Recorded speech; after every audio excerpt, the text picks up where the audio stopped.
Well, welcome. My name is Cyndy McDonald, and I am talking today with Patricia Nehme of Austin, Texas. And we're talking about her experience in becoming a certified educational planner. Welcome, Patricia.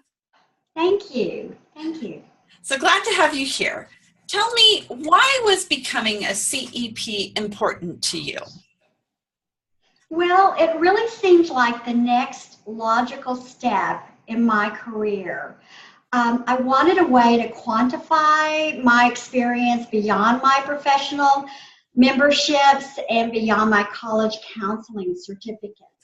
And secondly, I had tremendous respect for those colleagues who were already CEPs. Their level of professionalism and their expertise spoke volumes to me.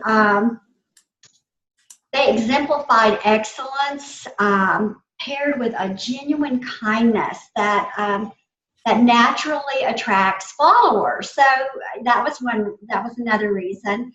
And I wanted the highest recognition or I could have in my profession, and the highest level of accountability. And I wanted to be able to offer that to families in a way that would really garner their confidence in the value of what I bring to them.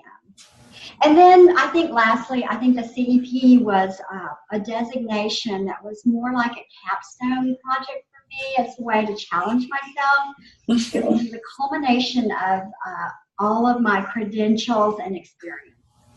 I think that's a really good way of explaining that and putting that together. So as you were preparing and thinking about doing this, what were some of your concerns about that you had when you applied to become a CEP? Right. Well, initially, considering the exam process, the application process, preparing for the exam seemed daunting to me. And finding the time was quite challenging. And then that little voice of self-doubt. I've been doing this forever, over 12 years. Would I be able to pass the exam? So how were those concerns? Did you share those concerns with the commission, and how were they handled? Well, I think that, yes, I think I shared some of them, but they were handled perfectly, and I was very fortunate. I think I had Steve Antonoff, who walked with me through this process. He was extremely kind and generous with his time. He was very patient. He explained the process, and he helped me to reframe the process. Instead of seeing it as this massive, application process and gathering of information and reviewing my campus visits, he helped me to break it down into these different pieces, sequential pieces that would build on one another, and that they were self-paced, that I was really in control of, how much time I needed for part one, how much time I needed for part two, and how much time I needed to prepare, and even how much time I needed to take the exam, and when and where to take the exam. And so he made it seem really doable. So he helped me look at it differently. He helped me know that I was in control of the time, and then he ignited a confidence in me that I will always be grateful to this gentleman, because he spoke to me in a way that elicited confidence. He brought out the best in me, and he reassured me that, I already had everything I needed. And he kept checking back in with me. He made himself available to me. It was awesome.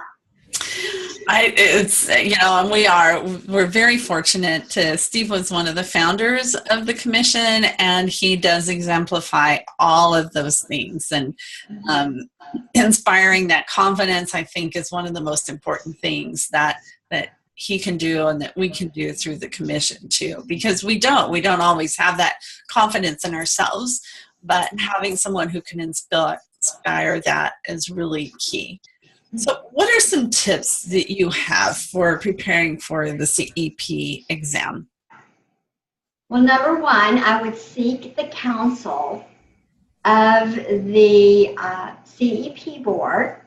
Seek out a mentor or someone like Steve. I know that he represents many other similar individuals with generous spirits and that will cheer you on to success. And then I would just think of the process in chunks. Don't think of it as, oh my gosh, I have to get all of this together. When am I going to do this? Think about, this is part 1, this is part 2, this is part 3, this is part 4. And remember that you control the time, that you can self-pace yourself. This doesn't have to be in a 6 weeks. It can be 6 months or that sort of thing. And then remember that you're ready. You're ready. You have everything you need.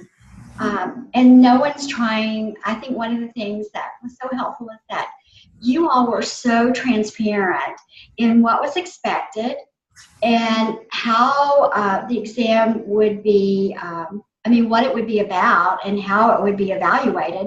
And that it wasn't about tricking or eliminating you. It was about helping you rise to this next level. It was awesome. Thank you. That's very good to hear. And those are very good tips for sharing, Patricia. Thanks. So what are the benefits now that you've accomplished this, you've met this goal that you set, and what do you see as the benefits for yourself of having accomplished that?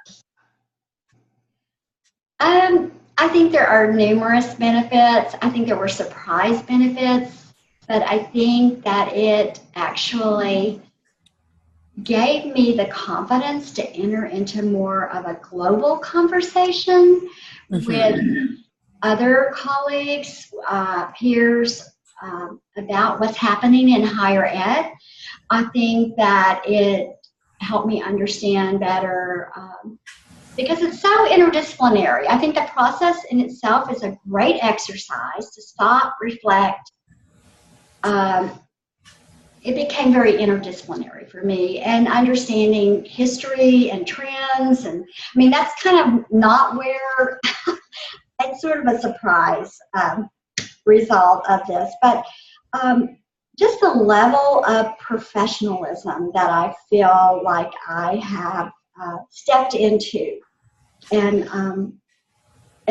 more of a global conversation. And I think that it does assure families, clients, students, that I have held myself to a high level of accountability, and that